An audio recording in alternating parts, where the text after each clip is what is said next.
AI can predict trends, but having someone in a human in person actually identifies potential and opportunity. The thing that I love about the most is that AI allows me to take the administrative things. It streamlines that process so I can spend more time focusing on people. You ready to get a treat? Let's go. Let's do it. Hop in.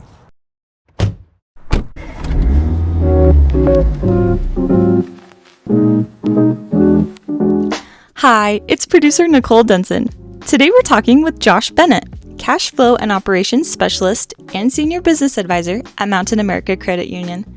Josh has spent more than 10 years there helping business members with cash flow management, process creation, and fraud prevention.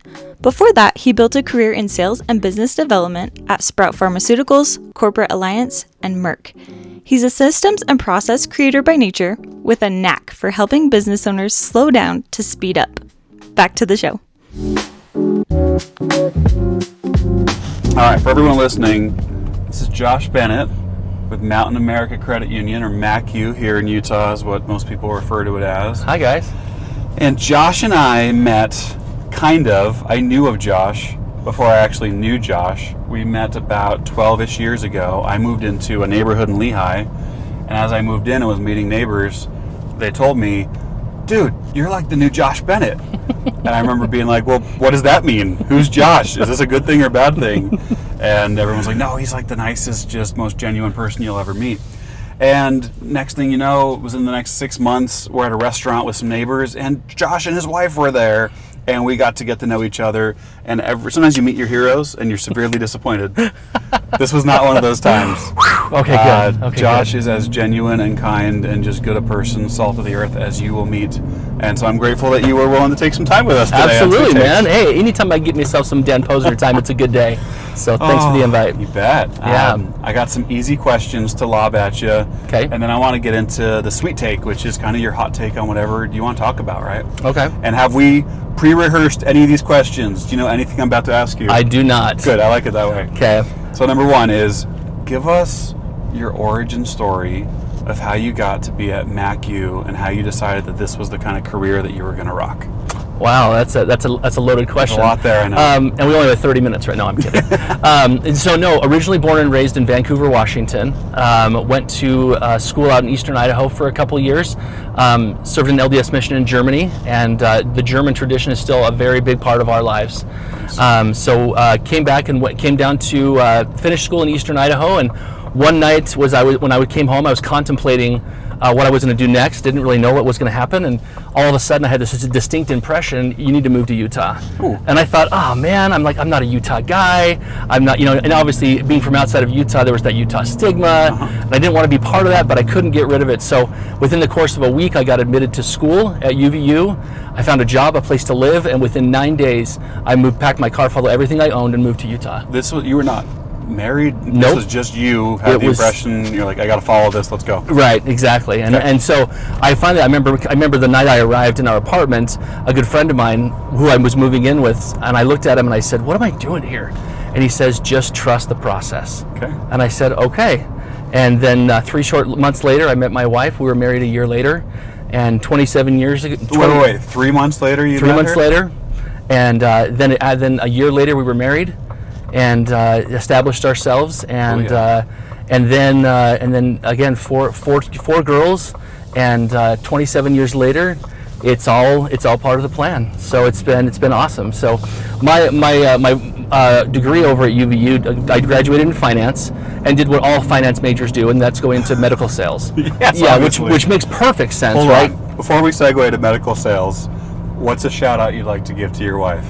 Oh man, my wife, my favorite thing my wife's ever said, about 8 years ago, she said she wanted to go back to school and finish her master's degree, and she said, I want to go back to school because it doesn't make sense. My wife is a very, she trusts her gut. She is very God-fearing, and she loves people in a way that makes them want to be better. And my wife does that for me literally every day, not because she says a lot, but because she does a lot. So it sounds like for you and your wife, just in the few minutes we've been talking thus far, and I actually don't know a lot of this background, so this is fun for me, even though we've known each other a long time. Yeah. what I'm understanding is for both of you, a takeaway or a life, I don't know, guiding force is kind of trusting impressions or trusting your gut. Absolutely. Just going with it. We are absolute trust your gut people. Okay. And we don't try to explain it, but we understand and had experience of how it works, and it always works in our favor, and Okay. we know that's true. So. Okay. Well, we segued you away from medical sales or something like that, right? Yeah. So I did medical sales, thought it was going to be my lot in life, and then just had a really unique opportunity and a sudden opportunity to change. And again, going back to the idea of trusting your gut, I just said, this is what I'm supposed to be doing. So I got out of it, and then worked for a couple of small companies as I kind of segued into this job. And like most parents do when their child gets a degree in a certain area, my parents were very, very excited when I finally got my finance degree to come full circle. And say, oh, so that's why I went to school, and to learn finance and to learn kind of the ins and outs and the specifics of numbers. And so found out about this opportunity, and a mentor of mine, his name is Joel, and Joel reached out to me one day and said, hey, why is the COO of Mountain America reaching out to me asking about you? And I said, I would love to know the answer to that question. So anyways, come to find out that he and I had a lot of mutual business acquaintances in common, and was getting just a reference check. And like I said, then started in with Mountain America in June of 2016. So it's been almost 10 years. Yeah, so it'll be in a few weeks, it'll be 10 years. Wow. And so just love the opportunity to be able to, to connect with people. And that's really what this role is about, to be able to account manage, to be able to forecast, to be able to act as a consultant, to help people to be able to realize what they want to accomplish. And so it's been really rewarding, and Mountain America has been a really good place to do it. How many years would you say now that your career path has been an account managing kind of role? Oh, it's been 15 years 15? To be able to be in that space. I mean, once I jumped out of pharmaceutical sales, I realized that my passion is people, and being able to connect people, just to surround myself with the best people possible. And I love to be able to, regardless of industry, and not just with my job, but just with people in general, my main goal is to surround myself with the best people I can. And if we happen to do business together, then great, but if not, it is very, very satisfying and fulfilling for me to know that I've done everything I can to surround myself with the best people. So once again, you have no clue I'm about to ask you. No. Which hopefully is kind of fun and a little scary. That is true. You say you love surrounding yourself with the best people. Many of us have heard the adage, you become the sum of the 5 people you spend the most time with, something like that, right? Mm-hmm. Who's a person, and it can't be you or me or your wife, we've already highlighted her. Okay. Who's a person that you want to give just a quick shout out to that is one of those people that just lifts you up and makes you feel like you want to be better, and it's just great people that everyone should know? Absolutely. I'm going to pull a twofer, because if that's okay. But the twofer is that the one I will say first is my dad. I actually just lost my dad about a month ago. Really? And the best part about that experience was that not only have I just rediscovered that there's blessings to be had in the hard, but there's also miracles to happen in the hard. And I've seen so many miracles because I have been able to discover all the things that I thought about my dad growing up, that he's very, very, very generous. He's very charitable. There's not a person around you that'll know my dad that says that he didn't make him feel like the best person in the world. And so that's the one thing that I've taken from my dad, and feel a huge obligation to carry on that legacy. And so he taught me not only by the things that he said, but ultimately by the things that he did. What's your dad's name? His name's John. John. Well, shout out to John. Yeah, he's. But then my true life mentor is Joel Stedman. Joel actually we worked together in a previous job, and Joel also has the ability. His adage to me and to everyone is that instead of actually feeling like the world's out to get him, he constantly tells people that the world is out to do him good. And looking for opportunities and identifying this and not being surprised when good things happen to people. What's Joel doing now? Joel is the CEO of a staffing company, a regional staffing company that he travels all throughout the day. His area is in sales, but he's taking on the role of a CEO right now. What's the staffing company? Or TBD, we'll have to come back to that TBD, one. We'll come back to that one. To give Joel, shout out to you and the impact you've had in Josh's life. Yes, and he is the constant of someone that looks for the good in everyone and everything, but also just to be able to make sure that you also believe the potential that is within yourself to become something great. All sometimes it takes is a few tweaks, and you can become something amazing. And so that's one thing I appreciate about him. So, if anyone listening has had this thought lately of wanting to surround yourself with more uplifting people, or finding a mentor, I think that's a whole topic. Is I've had people ask me that before. How do you find a mentor? And I thought to myself, I don't know. In my life, it's just happened kind of organically. The people that you surround yourself with, you find someone that you kind of see the world in a similar way, or you want to see the world in the way that they see it. Yep. And then you just try to spend more time together. Absolutely. I've had people I've asked that question, hey, would you be a mentor to me in this way? And I also have the unofficial version where I've just been friendly with people and asked and tried to learn from them. Yeah. What advice would you have for anyone listening that's saying to themselves, what Josh is saying rings true to me. I could use someone like that in my life right now. How do I find a mentor? Well, I think once you identify, like you mentioned, you find someone who you really want to model yourself after, and you learn from their example. Don't be afraid to ask those people to mentor you. I think that's important because sometimes we feel like it's like a high school relationship or something like that. Will you go out with me? Will you be my mentor? That's absolutely not the case. We really want to be able to find that right person. Again, find that person who not only will be willing to spend time with you, but willing to take the time and be very vulnerable and very honest with you. In order to have true progression and true growth, you have to be someone who's really willing to be honest with you for good and for bad. The thing I love about my mentor is he will constantly tell me his first and foremost priority is to make sure that you understand your value and that he loves you from a really honest and good place. So when the feedback comes, it comes from a good place. So the likelihood of you being offended or the times of being offended is not taken as such, but you're really knowing it's coming from a true, heartfelt and genuine place. Do you? I've reached the point in my life now where I'm humbled and grateful that a few people have had those conversations with me lately and said, hey, I'm reaching out to you for these reasons. What do you think about that? It's a humbling place, and it's never why are you asking that of me, or why are you talking to me, or why are you this or why that? It's right.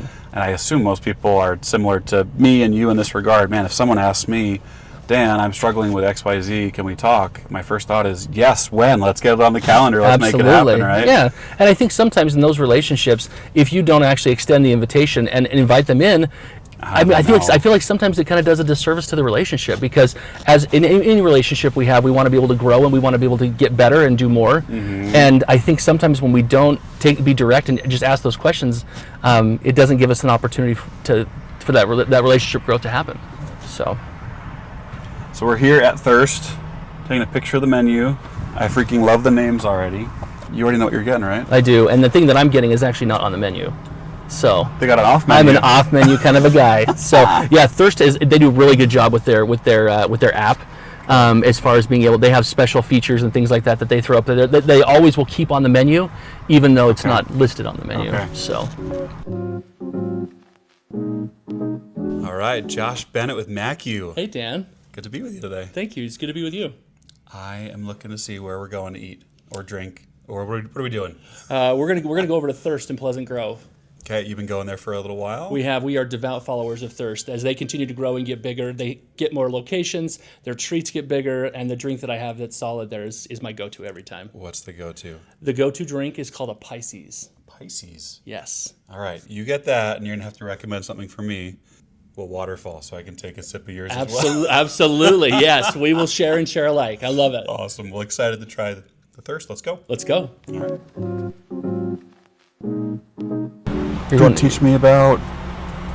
Oh, this is a stupid... Okay, so we just got back from we got it back from...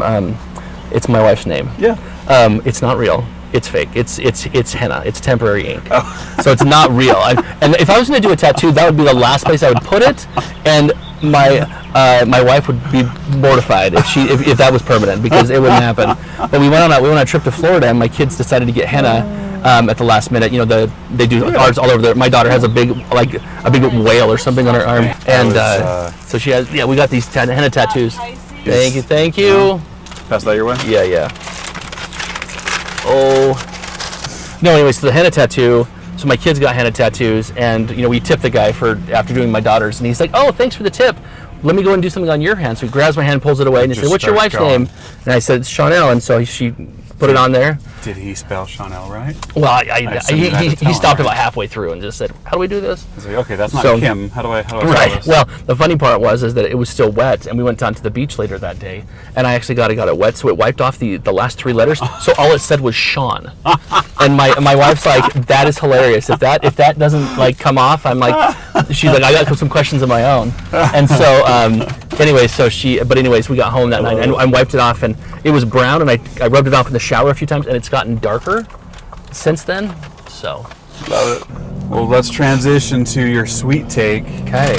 Well, in obviously in the marketing world right now, AI is the hot topic, right? Everyone's trying to utilize and streamline and things like that. My sweet take is AI can predict trends, but having someone human in person actually identifies potential and opportunity.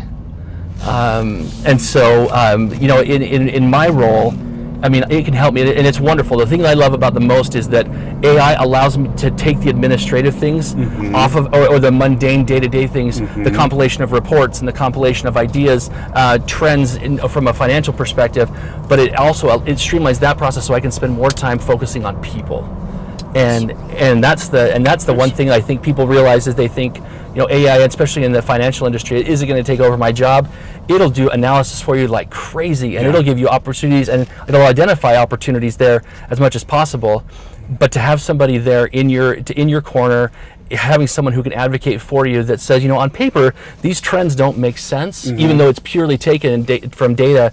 There may be part of the story to tell that the data can't, and that the AI can't produce. So I think sometimes people look at, there's ways to be able to apply for financing and apply for loans and capital and things like that for growth.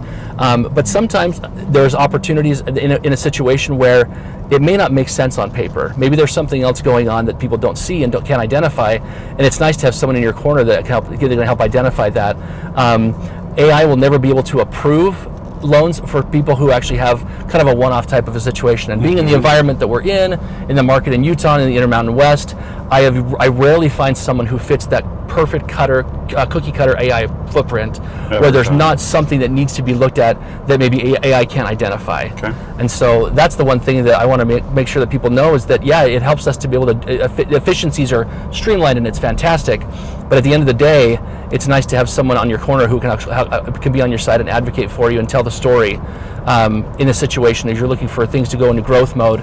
We need to get you in a position to grow, and AI can't do that all the way to the end of the row. And so what we do is, again, it allows people to be able to tell their story and get all the way to the end of the row to make it make sense for them. So what my Dan GPT brain is saying is, as I try to summarize that, you're not saying AI bad, people good. You're saying AI is great because it can help to take a lot of the mundane pieces off of your plate. Yes. And then it gives you more time to be what you are, to serve people and to love people and to take care of people. Right. The more that AI advances, the more I have the opportunity, and we all have the opportunity to do that. And truly, I mean, regardless of what you do, I mean, who wouldn't love to have the more mundane tasks taken off of your plate, either whether personally or professionally? So it's nice to be able to have those tools and resources that do it at, I mean, better than everybody and anybody is. It's an alarming speed, and it's not slowing down. So rather than be afraid of it, it's opportunistic to be grateful for it, utilize it in its appropriate causes and purposes, and then allow us just to be more of ourselves, more of our authentic selves. It gives us the bandwidth to do that. So what's a use case where you or MacU is able to utilize AI to make your life take the mundane tasks and help you not have to handle so many of them? No, that's a good question. I think the biggest opportunity is for us to be able to, for AI to be able to reply to emails, to send follow-ups, to be able to send out RFPs, to be able to generate reports. Again, forecasting trends.